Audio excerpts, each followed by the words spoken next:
नमस्कार साथियों, मैं जितेंद्र कुमार स्वागत करता हूं आपके अपने यूट्यूब चैनल जेकेजी कैरियर मेकर में। दोस्तों, जैसा कि आपको पता है, आपको हमारे यूट्यूब चैनल पर गवर्नमेंट जॉब से रिलेटेड सारी जानकारी मिलती है और इस समय हम यूपीआईटी इंस्ट्रक्टर की प्रिपरेशन करा रहे हैं। तो दोस्तों, आज हम इस वीडियो में श्रम कल्याण कानून से रिलेटेड एमसीक्यू देखेंगे। दोस्तों, इस वीडियो में जो क्वेश्चन होंगे वो हिंदी और इंग्लिश दोनों में होने वाले हैं। तो इसमें लेबर वेलफेयर लेजिस्लेशन से रिलेटेड क्वेश्चन देखेंगे, जिसमें हम टॉप 10 क्वेश्चन करेंगे। ये वो क्वेश्चन है दोस्तों, वो बहुत ज़्यादा रिपीट होते रहते हैं और आईटीआई के जो एग्ज़ाम होते हैं उसमें एम्प्लॉयबिलिटी स्किल का बहुत इंपॉर्टेंट पार्ट है ये। तो जो कैंडिडेट आईटीआई कर रहे हैं उनके लिए और एम्प्लॉयबिलिटी पढ़ रहे हैं उनके लिए बहुत अच्छे क्वेश्चन है। तो इन क्वेश्चन को एक बार देख के जाइएगा। चलिए स्टार्ट करते हैं। पहला क्वेश्चन है दोस्तों, कारखाना अधिनियम 1948 के अनुसार कारखाने में कैंटीन की व्यवस्था की जानी चाहिए यदि श्रमिक डैश से अधिक हैं। ये दोस्तों, तो पहला क्वेश्चन क्या है आपका कि जो कारखाना अधिनियम 1948 है तो उसमें कैंटीन की सुविधा होनी चाहिए। कब? जब आपके कैंडिडेट जो है 250 से अधिक हों। ठीक है दोस्तों। और देखिए, इस चीज़ में ये भी बताना चाहूँगा, ये जो आंसर आपको शो करेगा वो हर आंसर को जैसे हम टिक करेंगे वो गलत बताएगा। जो सही आंसर है वो नीचे है, जिस पे राइट क्लिक हो रखा है और ऑप्शन भी दिखा रखा है, जैसे आप देख रहे हैं सेकंड रो में राइट क्लिक हो रखा है और बी ऑप्शन को शो कर रहा है। तो आपको इसी को ध्यान में रखना है, बाकी चीज़ों को आपको इग्नोर करना है। ये इसमें थोड़ा सा इशू है जो आपको सभी क्वेश्चन के आंसर को गलत बताएगा। ठीक है दोस्तों, तो पहले क्वेश्चन का आंसर है 250। अगर किसी कारखाने में 250 से अधिक कर्मचारी हैं तो वहां पर आपको कैंटीन की व्यवस्था जरूर होनी चाहिए इस नियम के अनुसार। सेकंड क्वेश्चन की तरफ बढ़ते हैं। सेकंड क्वेश्चन है आपका, फैक्ट्री एक्ट के तहत महिलाओं के काम करने के समय पर प्रतिबंध, यानी कि जो महिलाओं को काम कराया जाएगा वो किस समय से किस समय तक कराया जाएगा। तो वो इसका सही आंसर है सुबह 6 बजे से 7 बजे तक। दोस्तों, आप भी इस वीडियो में देख के अपने आंसर को टिक करें और आप बताएं वीडियो में कमेंट करके कि आपके कितने आंसर ठीक हुए। ठीक है दोस्तों, तो इससे आपकी पता लग जाएगी आपकी प्रिपरेशन कैसी है। तो इसका सही जवाब होगा सुबह 6 बजे से शाम के 7 बजे तक। तो बी आंसर हमारा बिल्कुल करेक्ट है। ये दोस्तों क्वेश्चन बहुत सेलेक्टेड क्वेश्चन है और यहीं से क्वेश्चन आने के चांस है। अगर आप इस वीडियो को नहीं देखते हैं या देखते हैं जब आप एग्जाम होगा तो आप उसमें मैच करके देख लेना कि इस वीडियो से कितने क्वेश्चन आए। नेक्स्ट क्वेश्चन है, फैक्ट्री अधिनियम के तहत श्रमिकों के सप्ताह घंटे डैश से अधिक नहीं होने चाहिए। दोस्तों, इन सेम क्वेश्चन को हम इंग्लिश में भी करेंगे। जिनको जो कैंडिडेट हिंदी में करना चाहते हैं वो इसमें देख लें, और जो इंग्लिश में करना चाहते हैं वो वीडियो को थोड़ा सा आगे करके देख लें। वीडियो के अंत तक जरूर बने रहें। तो फैक्ट्री अधिनियम के तहत श्रमिकों के साप्ताहिक घंटे कितने से अधिक नहीं होने चाहिए दोस्तों? 48 से अधिक नहीं होने चाहिए। ठीक है। अब देखिए, कुछ कैंडिडेट इसमें 60 घंटे ऑप्शन को सेलेक्ट कर रहे होंगे। जो 60 आवर्स होते हैं वो इंक्लूडिंग ओवर टाइम होते हैं। तो यहाँ पे ओवर टाइम की कहीं बात नहीं की गई है दोस्तों। इस तरह के क्वेश्चन ही गलत हो जाते हैं, आपको इन कॉमन मिस्टेक से बचना है। याद रहे, क्वेश्चन में ये ओवर टाइम का जिक्र नहीं किया गया है। तो आप में से कुछ कैंडिडेट ने ऑप्शन नंबर ए को सिलेक्ट किया होगा हो, जो कि गलत हो जाता है आपका। नेक्स्ट क्वेश्चन की तरफ बढ़ते हैं। क्वेश्चन नंबर 4 है आपका, ILO का विस्तार क्या है? इसकी फुल फॉर्म होती है दोस्तों international labour organisation. International labour organisation. तो क्या हो जाएगा इसका? जो सही आंसर हो जाएगा वो हो जाएगा अंतर्राष्ट्रीय श्रमिक संगठन। ठीक है दोस्तों, तो ऑप्शन ए बिल्कुल सही है हमारा। इंटरनेशनल लेबर ऑर्गेनाइजेशन का विस्तार क्या होगा? अंतर्राष्ट्रीय श्रमिक संगठन। Come to the next question. Next question is EPF अधिनियम। ईपीएफ अधिनियम, ईपीएफ की फुल फॉर्म भी कई बार पूछ ली जाएगी आपसे। तो इसकी होती है एम्प्लॉय प्रोविडेंट फंड। तो ईपीएफ अधिनियम 1962 के अनुसार मूल वेतन से कर्मचारी के अंशदान का न्यूनतम प्रतिशत कितना होगा? I repeat the question. EPF अधिनियम 1962 के अनुसार मूल वेतन से कर्मचारी के अंशदान का न्यूनतम प्रतिशत कितना होगा? तो मैं ऑप्शन ए सेलेक्ट कर रहा हूँ, देखते हैं आंसर क्या है। ऑप्शन सी बिल्कुल सही है दोस्तों। तो इसमें कितना होगा? 12% होगा। आप नोट्स भी बना सकते हैं। आप वीडियो को देखते रहें और जो क्वेश्चन आपको अच्छा लगे, वैसे सारे ही क्वेश्चन अच्छे हैं बट जो आपको इजी लगे उसे रहने दें, और जो क्वेश्चन आपको थोड़ा सा टिपिकल लग रहा है या आपको लगता है इसको एक बार और देखने की ज़रूरत है, तो उस क्वेश्चन को आप नोट्स की फॉर्म में नोट कर लें। और जब भी आप एग्जाम देने जाएँ तो इस वीडियो को एक बार देख के जाएँ, तो आपको जो इंपॉर्टेंट क्वेश्चन का कलेक्शन एक जगह एक साथ मिल जाएगा दोस्तों। और जो बच्चे ITI से रिलेटेड प्रिपरेशन कर रहे हैं, UPIT इंस्ट्रक्टर से रिलेटेड या ITI के एग्जाम से रिलेटेड, तो मैं कई वीडियो अपलोड कर चुका हूँ। अगर आपने वो वीडियो अपलोड नहीं किए हैं तो इन वीडियो को देख लें पहले। और हमारा एक टेलीग्राम चैनल है, उसको ज्वाइन कर लीजिए, JKG कैरियर मेकर के नाम से। वहाँ पे आपको सारी वीडियो के लिंक मिल जाएंगे और आपको जो इम्पोर्टेंट इन्फॉर्मेशन है मिलती रहेगी। वहाँ पे PDF भी आप डाउनलोड करने का ऑप्शन है। तो आपने अब तक अगर हमारे चैनल को मतलब जो JKG कैरियर मेकर के नाम से टेलीग्राम चैनल है उसको ज्वाइन नहीं किया है तो उसको ज्वाइन कर लीजिएगा। नेक्स्ट क्वेश्चन देखते हैं, मैं इस वीडियो के डिस्क्रिप्शन बॉक्स में उसका लिंक दे दूंगा। नेक्स्ट क्वेश्चन आपका, भुगतान मजदूरी अधिनियम के अनुसार मजदूरी राशि में कौन सी राशि शामिल है? I repeat the question. भुगतान मजदूरी अधिनियम के अनुसार मजदूरी राशि में कौन सी राशि शामिल है? महंगाई भत्ता, कोई भी यात्रा भत्ता, ओवर टाइम के संबंध में देय कोई भी पारिश्रमिक, एंड किसी भी पुरस्कार के तहत देय कोई भी राशि। आई थिंक ये should be the answer, let's see. तो ये दोस्तों आपका बिल्कुल सही है। तो आपका क्या है, मजदूरी में जो है वो आप क्या आपका महंगाई भत्ता इसमें इंक्लूड होता है।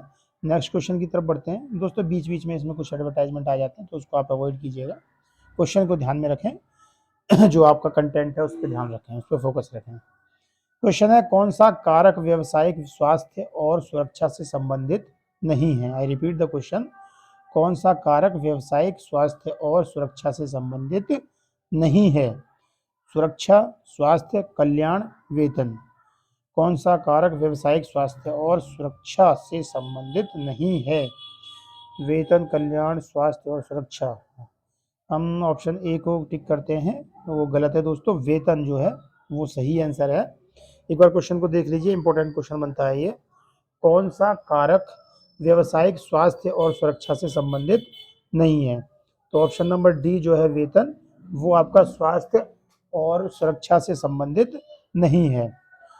ठीक है दोस्तों, इस तरह के नोट्स बना लीजिएगा, इंपॉर्टेंट क्वेश्चन है। नेक्स्ट क्वेश्चन की तरफ बढ़ते हैं हम। क्वेश्चन नंबर 8 है, निम्नलिखित में से कौन सा एक वायु प्रदूषक है? I repeat the question. निम्नलिखित में से कौन सा एक वायु प्रदूषक है? तो ऑक्सीजन वायु प्रदूषक नहीं है, नाइट्रोजन, कार्बन डाइऑक्साइड और कार्बन मोनोऑक्साइड। देखिए दोस्तों, इस क्वेश्चन में पूछा गया कौन सा एक वायु प्रदूषक है। ठीक है, तो क्वेश्चन में कौन सा है कौन सा नहीं है, इस चीज को ज्यादा ध्यान रखेंगे। इसमें आपसे पूछा जा रहा है कि निम्नलिखित में से कौन सा एक वायु प्रदूषक है, तो ऑक्सीजन हो ही नहीं सकता, नाइट्रोजन भी नहीं होना चाहिए, कार्बन डाइऑक्साइड या कार्बन मोनोऑक्साइड में से ये दोनों ही होने चाहिए। बट देखते हैं कौन सा आंसर ये शो कर रहे हैं। तो डी बिल्कुल सही आंसर है दोस्तों। देखिए, कार्बन डाइऑक्साइड भी एक तरह से वायु प्रदूषक है, बट हमें जो मोस्ट अप्रोप्रिएट आंसर है उसकी तरफ जाना है, तो वो है कार्बन मोनोऑक्साइड, जिसको आप CO से डिनोट करते हैं। तो दोस्तों, कार्बन मोनोऑक्साइड आपको पता होना चाहिए आपको कहाँ से रिलीज होती है। देखिए, कार्बन मोनोऑक्साइड जो धान की खेती होती है उसमें से भी रिलीज होती है, और जो आपके पशु हैं वो खाने के बाद जुगाली करते हैं वहाँ से भी रिलीज होती है। तो कृषि जो है हमारा कार्बन मोनोऑक्साइड को रिलीज करने का एक बहुत बड़ा सोर्स है। ठीक है, धान की खेती से हो गया, और आपके पशु जो जुगाली करते हैं वहाँ से भी हो गया। तो कई बार ये क्वेश्चन भी बन जाता है कि कार्बन मोनोऑक्साइड के मेन सोर्स क्या है। नेक्स्ट क्वेश्चन की तरफ बढ़ते हैं। क्वेश्चन नंबर 9 है, अधिनियम की कौन सी योजना श्रमिकों के लिए स्वास्थ्य बीमा आवश्यकताओं को प्रदान करती है? अधिनियम की कौन सी योजना श्रमिकों के लिए स्वास्थ्य बीमा आवश्यकताओं को प्रदान करती है? फर्स्ट वन इज कारखाना अधिनियम, सेकंड इज वृक्षारोपण श्रम अधिनियम, कर्मचारी मुआवजा अधिनियम या कर्मचारी राज्य बीमा अधिनियम। देखिए दोस्तों, ये बहुत कंफ्यूजिंग क्वेश्चन है। इस तरह के क्वेश्चन में हम ज़्यादातर कंफ्यूज हो जाते हैं। एक बार क्वेश्चन को फिर से देख लीजिए। अधिनियम की कौन सी योजना श्रमिकों के लिए स्वास्थ्य बीमा आवश्यकताओं को प्रदान करती है? तो क्वेश्चन में से आपको कीवर्ड पकड़ना है, स्वास्थ्य बीमा की यहाँ पे बात हो रही है। तो I think D will be the answer, let's see. तो डी आपका बिल्कुल सही आंसर है। कर्मचारी राज्य बीमा अधिनियम जो है वो स्वास्थ्य बीमाओं की आवश्यकताओं को प्रदान करती है। ठीक है दोस्तों, अब इन सेम क्वेश्चंस को हम इंग्लिश में देखेंगे। जो बच्चे इंग्लिश में देखना चाहते हैं वो इस वीडियो में कंटिन्यू बने रहें, और जो हिंदी में भी जो हिंदी में इच्छुक है वो भी इंग्लिश में ज़रूर देख लें, क्योंकि थोड़ा सा आपको आइडिया होना चाहिए कि किसको आप इंग्लिश में क्या बोल रहे हैं। तो पहला क्वेश्चन है, लेबर वेलफेयर लेजिस्लेशन से रिलेटेड है ये आपका, श्रम कल्याण जो अधिनियम की बात हमने की। तो इसमें क्या है, as per factories act 1948 canteen should be provided in the factory if workers are more than 250। तो अगर आपके वर्कर 250 से ज़्यादा हैं तो आपकी जो कंपनी है उसके अंदर कैंटीन की फैसिलिटी होना आवश्यक है। नेक्स्ट क्वेश्चन है आपका, under factory act the restriction on women time of women is before 6 AM and beyond 7 PM। यानी सुबह 6 बजे से पहले आप महिलाओं को अपने कारखाने में नहीं बुला सकते और शाम को 7 बजे के बाद आप नहीं रोक सकते, मतलब कि ओवर टाइम या फिर नाइट वाला सिस्टम महिलाओं के लिए नहीं है। नेक्स्ट क्वेश्चन है, under factories act the workers weekly hours should not exceed more than 48 hours. Keep in the mind including the over time it should not be more than 60 hours.